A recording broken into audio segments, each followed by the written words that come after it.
Last night, my husband and I were sitting on the lawn chairs out by the fire pit, and I could tell something was on his mind.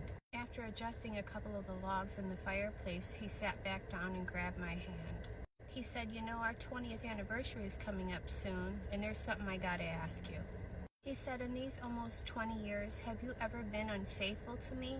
I immediately sat up in my chair and hesitated a few minutes, and I said, "I gotta be honest with you. I have been unfaithful, but it was for good reasons."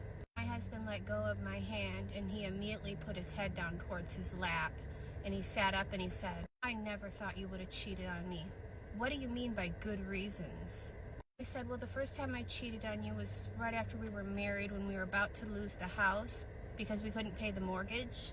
I said, "Do you remember the time I told you that afternoon I had to go see someone at the bank, and then the next day they called and let you know at work that our loan had been extended?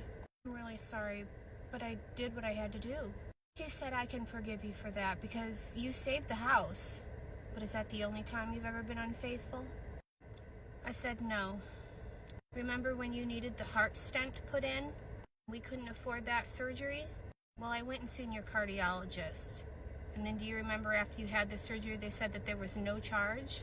My husband said, "Yeah, I do remember having that done in that doctor. Well, since you did it to save my life, I forgive you." And then he said, "Please tell me that is the last time you ever cheated on me." I said, "Do you remember when you were running for your golf club and you wanted to be president, but you needed 20 more votes?